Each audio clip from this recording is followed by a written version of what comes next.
Hey, what's up, Roxstars? It's Rox with a little bit of talk about what's at the top of the blog, so let's get to it. Alright, you guys, first up on the list of things to talk about, NeNe Leakes. NeNe Leakes has decided that after 7 seasons of Real Housewives of Atlanta that it is time for her to embark on new things and that she is leaving the show. I don't think anybody saw it coming.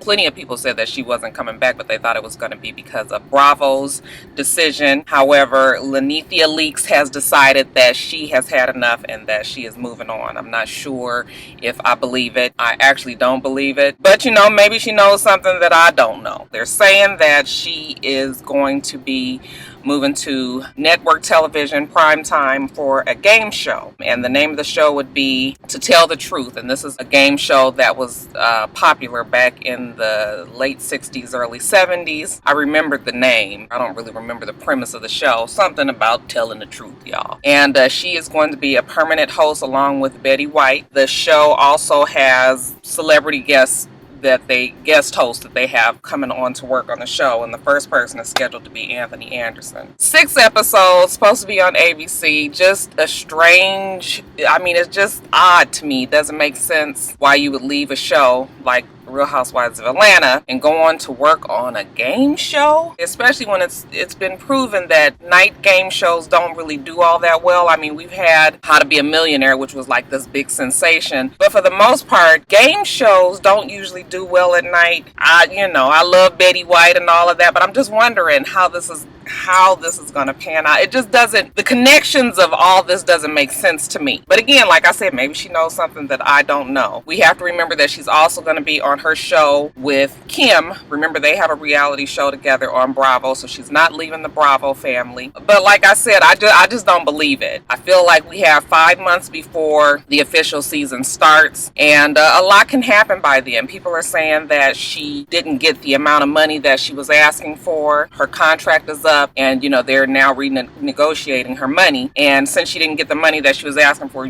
she's decided that this is the time that she was going to bounce. Maybe it's a strong arming tactic. I'm sure Bravo, Real Housewives of Atlanta, Andy, I'm sure they don't want to really lose NeNe. She is a big part of that franchise. As much as people hate or like her, she is a big part of the success of that show. I don't know what the show is going to really be about with NeNe being gone. I don't know. It's just the dynamics of the show is going to be really strange for me if she's not there. Even if she didn't play a big integral part, this next coming season, it's just going to be weird for me. Okay, we already know that Claudia is going to, I guess it's like a big shakeup over there, and they're trying to make some changes or whatever, but in the changes, I did not see NeNe leaving being part of the shakeup over there. But, stranger things have happened. It's not the end of the world. I'm sure they'll just make adjustments. If it is indeed true, they'll just make adjustments and they'll go on from there. But yeah, it'll be interesting to see what this season 8 is like if she's not there. But I'm still not willing to say that I believe that she's gone for sure, but we'll see.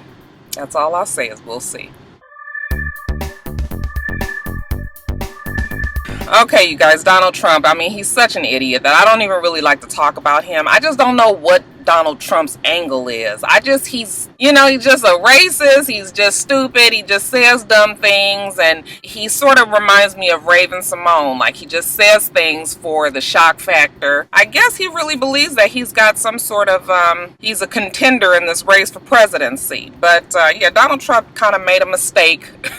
Put his foot in his mouth, if you will. Put out a letter the other day talking about, I'm not going to go over the whole letter. Basically, what he was saying was the U.S. and the government today, meaning Barack Obama, has failed to guard the walls that surround the United States, and that the Mexicans are coming into the U.S. illegally, of course, and that they're sending their worst people over here. So it's drug dealers, it's criminals, it's rapists. And maybe they might smuggle in 1 or 2 good people in the midst of all of this. Well, of course, a lot of people were offended. I'm not even Mexican and I was offended. You can't be surprised that people think this way. Yes, there is definitely a problem with immigrants coming into the U.S. and things like that. We can't deny that. However, for you to think that everybody that's coming from Mexico are all just, they're all criminals, rapists, and drug dealers, really? I've been down to Mexico, and I can tell you, firsthand that the living situation, the living arrangements down there, you guys, is dismal. It is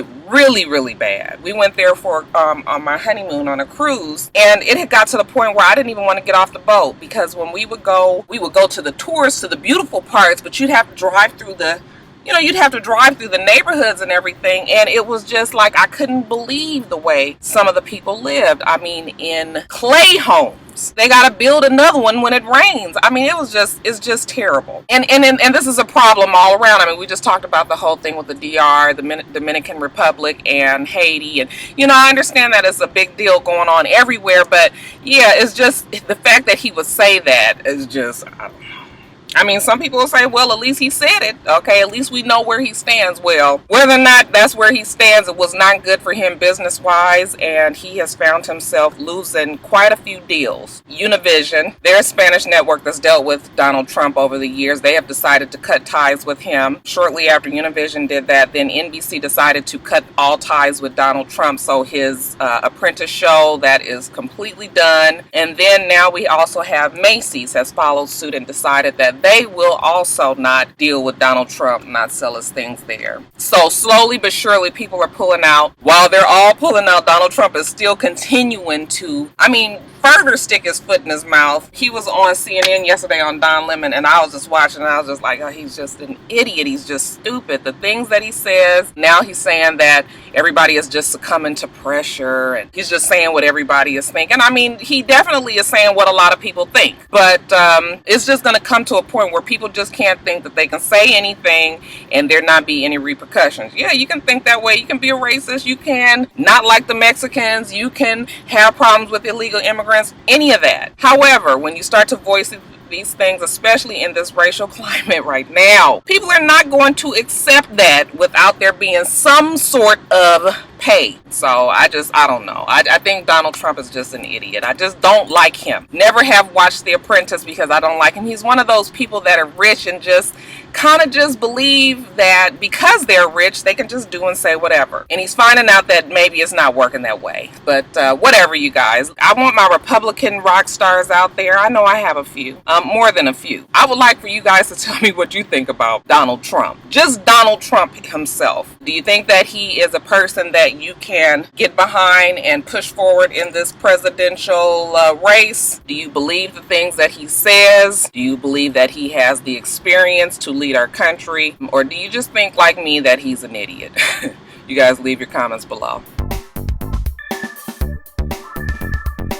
Alright, you guys, so we had quite a few videos that have come out this week. A lot of our big artists in the hip-hop and pop world have released videos. I guess that's the big new thing to do now. I mean, everything is digital and visual. People not buying music like they used to and all of that, so now we got to move, we got to move in a different direction. So this week, it's been videos. First off, Big Sean's video for Play No Games. I think that's the name of the song. I watched it yesterday. It was a really cute video based off of Martin Lawrence's show Martin. It's him, it is Chris Brown, and it is, I can't think of the other guy. Anyway, it's a lot of people, a lot of cameos in the video, but it's just basically just like watching a Martin Lawrence episode. I thought it was real cool. Not your typical rapper video with the big booty bitches and, the long hair and the swimming pools and the bottle of, Ace of Spades or Ciroc or whatever it's gonna be. It was just a fun, good time video, and I liked it. I'm starting to like Big Sean more and more. I did have his first CD, and then after that, I don't have any of the rest of his music, but I kind of remember him being on a mixtape or something that my son had.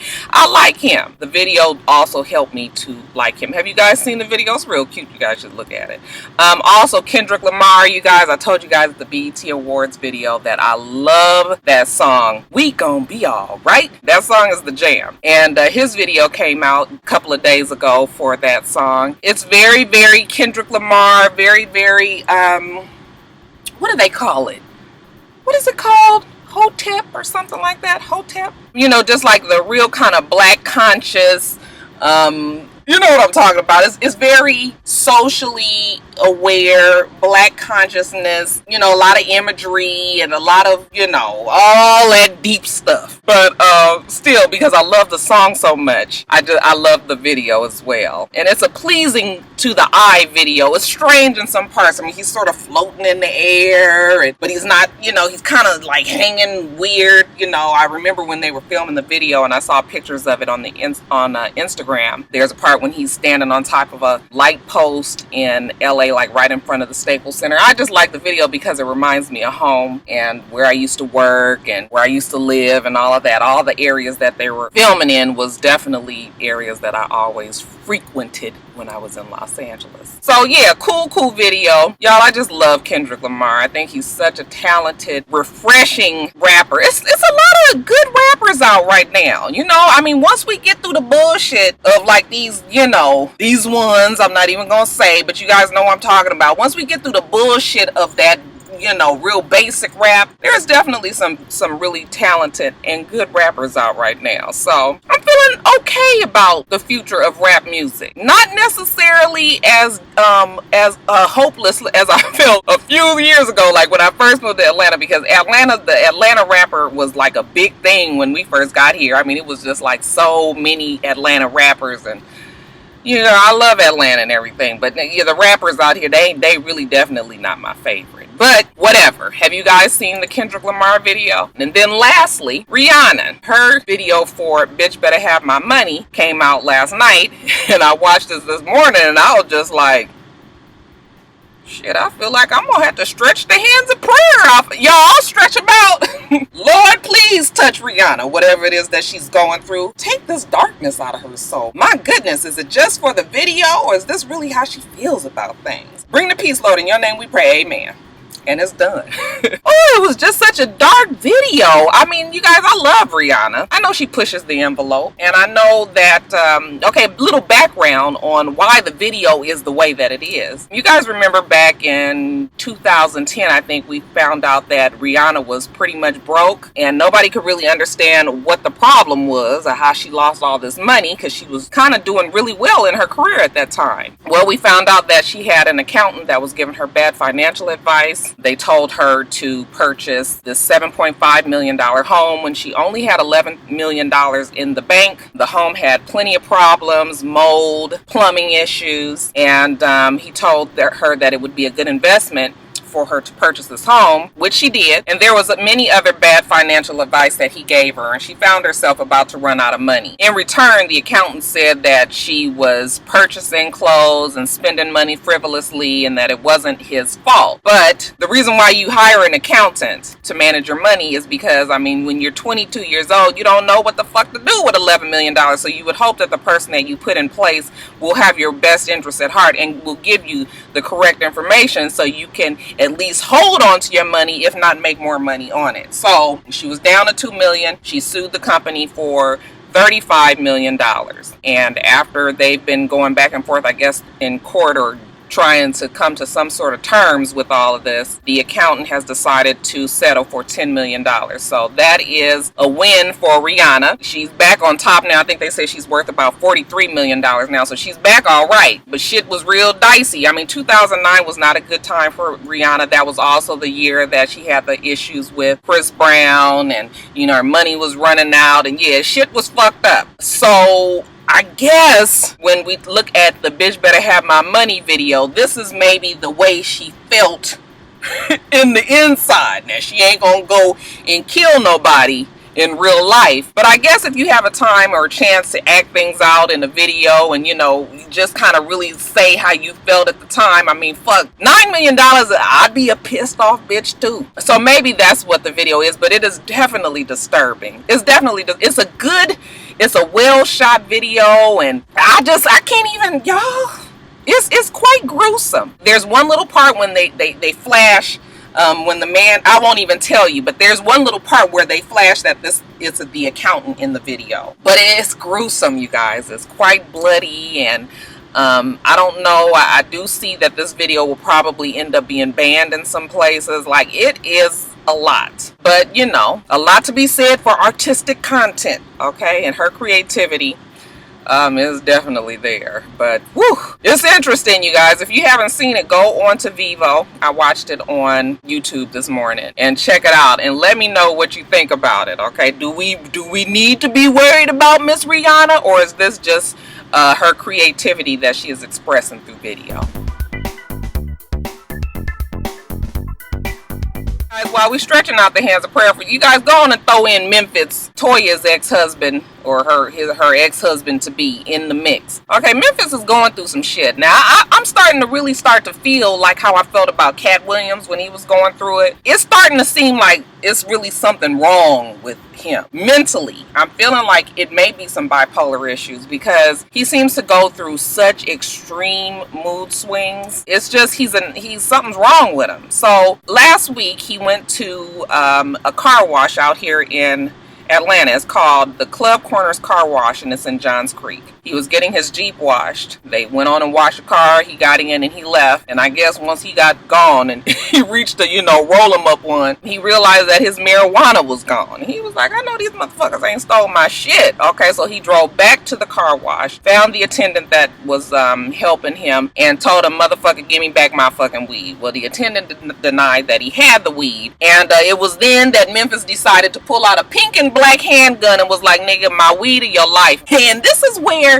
shit decided to take a real swift turn, okay, for the worse. He pulls the gun on the guy. It's all caught on video because they have surveillance cameras around the car wash. And once he convinces Memphis that he doesn't have the marijuana, I guess Memphis leaves again. But he made a scene. People saw it. And I'm sure anytime you get a fucking gun pulled on you, okay, your nerves is a little bit fucked up. So he left. A few minutes later, they said he came back again. Okay, now this last time when he came back, one of the employees was like, oh, the hell no, we ain't fixing to go through this shit. Okay, the nigga might be coming up here to kill him. So they called the police. And Memphis, because he was just so mad about the fact that his weed was gone, he told the attendant to give him his cell phone. So now he has stolen property, pulling a gun. So by the time the police gets there, he's not there anymore. They track the employee's cell phone and they trace it to a nearby parking lot. When they get there, Memphis' Jeep is there along with the cell phone. However, he's gone. So he's ditched the car. He was on the run for 5 days, and then finally he turns himself into Fulton County. There's no bond. He is in there until whenever he goes to court. But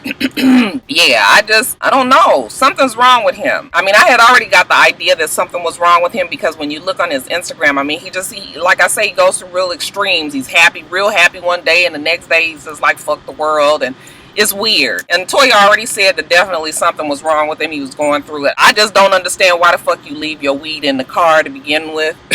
The shit is illegal. It's contraband. Why would you leave that in the car for anybody? What if somebody in there saw it and decided to call the police on you? I mean, it probably wouldn't happen, but why take the chance? Put the shit in your pocket, okay? So you must have didn't want the shit. But something tells me it wasn't even nothing in the goddamn car. Something is wrong with him, you guys. So like I said, while you're praying for Rihanna, go on and throw one into the good man for Memphis as well, because Memphis is going through some things. Okay, and while we're talking about jail and bond and all of that, let's talk about Rick Ross. I got an update for you guys. So he went to court yesterday, July 1st. And this was to answer for beating up the groundsman back at the beginning of June. Because they want Rick Ross to get out of jail, his lawyer said, I'm going to tell you all the shit that they have decided to put up as bond. Lawyer said he will put up $1 million in property, a second home, and his Holyfield house, $1 million in cash, and a $2 million surety bond. And if he violates any stipulation of, what they've set forth in this bond, then he will forfeit all of that. And I was like, well, god damn. I was looking at Twitter and Lil Duval called it a set you up for failure bond. And I was like, yeah, that shit sounds almost impossible. Like, what the fuck? I wouldn't even leave my house if that's what I decided that I was going to do. I mean, it just seems like it's so steep for... I mean, yeah, I know that he beat this man up. Did I tell you why he beat the man up? Well, evidently this man had a party. at Rick Ross's estate while he was not there. He wasn't aware. He didn't get permission. But he had all the homies and the hoes come through and had him a swinging ass party at Rick Ross's house. Now, look, I don't know too many people that wouldn't be pissed to find out that somebody had a damn party in your house without your knowledge. I still will stick with my original that some shit might have got fucked up, some shit might have got stolen, but still, the fucking nerves. So yeah, I think I know quite a few people that'll beat your ass. Now, I'm still gonna say that you can't do this kind of stuff and you find somebody else to do it. You cannot do it as Rick Ross. But I can understand the anger behind somebody feeling like it was okay to have a party at my house while I'm not there. Not an excuse. I'm definitely an eye for an eye kind of girl. Okay, like I said, God he ain't through with me yet. But so yeah, it just seems like very, it seems quite extensive, all of the things that he would have to give up if he, and then it almost makes him seem like he's a damn target. People will be out to see how they can get him to mess up so that he gives up. I mean, that is all of his shit, you guys. I wouldn't even want to go no damn where. Go to a club and motherfucker jump up there like Color Money and all of a sudden try to mess with him. Like, you just don't know. He seems like he would be a target. But the judge accepted it, and I guess he's not out yet, but I guess he'll be out eventually, getting all of the paperwork and all the money and shit to the courthouse and everything. But damn, I was just like, yeah, that is a lot. It's too bad, but you do the crime, you gotta pay the time. I get all that. But woo. I'm just gonna hope that he can, maintain and is able to, stay out of trouble long enough for them to, settle whatever happens with this case. But yeah, that is a whole bunch of shit to give up. And then, boy, I tell you, y'all niggas is just running crazy this last couple of weeks, okay? Kirk Frost was arrested. Now, we all know that he loves his dirt bikes and his ATVs. Or I guess it was on Sunday. He was among 400 other dirt bike riders riding recklessly on Ralph McGill and Piedmont, going against the traffic, popping wheelies, running lights, just a fucking mess, okay? The police was trying to get a hold of all these people. I mean, it's 400 bikes and ATVs going all over the place. They can't catch everybody. However, one of the police watched the damn Love and Hip Hop ATL and was like, that's that motherfucker Kirk, and made it a point to get his ass, pull him over, and arrest him. So they arrested him for driving recklessly, operating an unregistered vehicle, failure to stop for an emergency vehicle, driving on the wrong side of the road, and 5 counts of failure to obey a traffic device. So yeah, Kirk was cutting the fuck up. Okay. They pulled his ass over and arrested him. Now, once I think they said his bill was $2,500. Once he got out, then he's going to tweet that his vehicle is something called a slingshot. It's one of those 3-wheeler bikes, and he said that it was registered. It had a tag and everything, and that he was just being a scapegoat. And I was like, yeah, motherfucker, you a scapegoat? Your ass is the only fucking one that's famous out there running crazy, and just stupid. It's like, yeah, of course they gonna pick you out of the bunch, okay? They probably let everybody else go just to get to your stupid ass, okay? Like Bondi said, Kirk costing Rashida more fucking money. He's out on bail. It's not that big of a deal. I've seen the motorcycle riders kind of take over and do things like that. But it's unsafe. People can get hurt, and usually if it's a race between a fucking car and a motorcycle, well, we know what can happen there, okay? So yeah, just stupid, but we'll see what happens with Kirk. I guess this give him some street cred now that he was cutting up out there. Maybe this make him a little tougher for y'all. Okay, you guys, Jared Scott Page, you guys all followed him on Instagram. He was the hilarious personality that everybody followed and everybody loved. He passed away the other day. I was doing some work, and then all of a sudden I got a text message from S, and she was just like, Jared Scott Page died. And I was just like, what? I didn't follow him. However, I did, occasionally look onto his Instagram, and I always got a good chuckle. I didn't know that he was sick, but apparently he had been sick the last couple of years and was in and out of the hospital. Nobody really knew why. I don't think that he had ever said that he had HIV, but evidently, this was somebody somebody that posted quite frequently, daily, and his post dropped off dramatically to the point where he wasn't posting for some days. People were starting to get worried. He finally poked in one day and was just like, I'm fine, just going through some things. And then a couple of days later, he was dead. So it was all this speculation. People didn't really know for sure if it was true or not because, you know, he was a comedian. I mean, he was a jokester. The things that he said, you know, it was always like you just didn't really know what it was. I was reading and I was like, this is strange. I'm not really sure if this is true or not. But yeah, shortly after that, we did find out from the family that he did indeed die. Then the question became, how did he die? Well, they said that he had gotten a sinus infection and that because he had HIV, he was not able to fight off the infection and he died, you know, from complications from it. I don't even know if he was full-blown AIDS. Can you die from complications of HIV? Like, I don't really know how that works. I don't even know what he looked like because I didn't see I hadn't seen a recent picture of him or not. So I don't know if he began to look sickly or what. I just know that he has passed from a sinus infection, but due to complications from HIV or the AIDS virus. So very, very, very, very sad. People are very, very sad about it. It seemed like it was unexpected, like the family did not realize that. I guess because he had because he had been sick from it and had been in and out the hospital over the years, they probably thought that he was just going to be able to recover this time like he had before, but he didn't. So very sad. I guess they're going to be having funeral announcements soon. They have a GoFundMe. I guess the family is trying to get money together because his life insurance policy won't pay because he had just recently got the life insurance. I think it was less than 2 years, so it won't cash out. So they're trying to raise money. You can go onto his Instagram and figure out what all you need to do if you do want to donate to it. But yeah, just want to say prayers up for the friends and family and the countless followers that will miss him. Rest in peace, Jared Scott Page.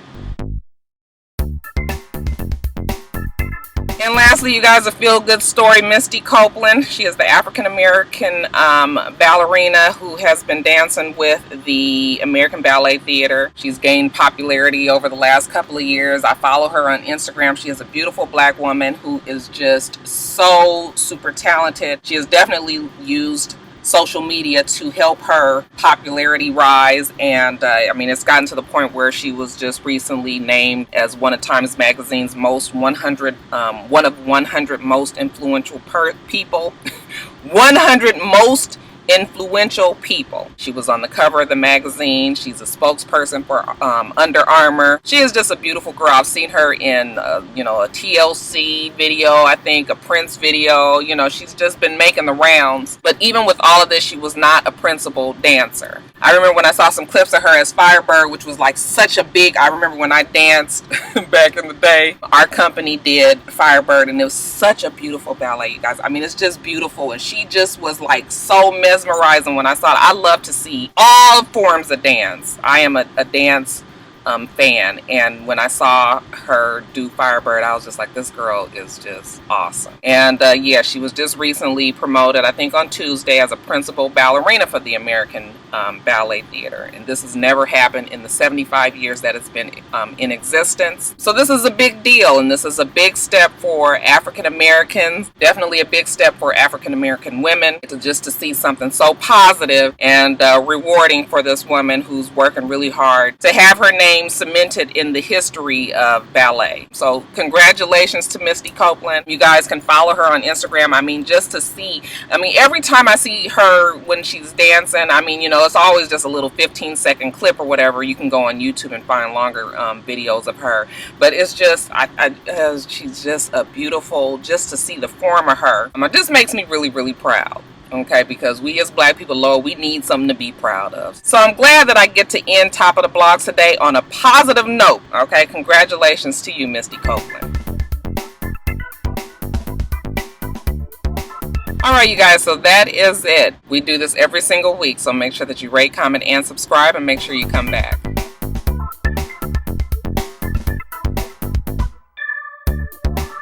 Until next time, Roxstars. Bye.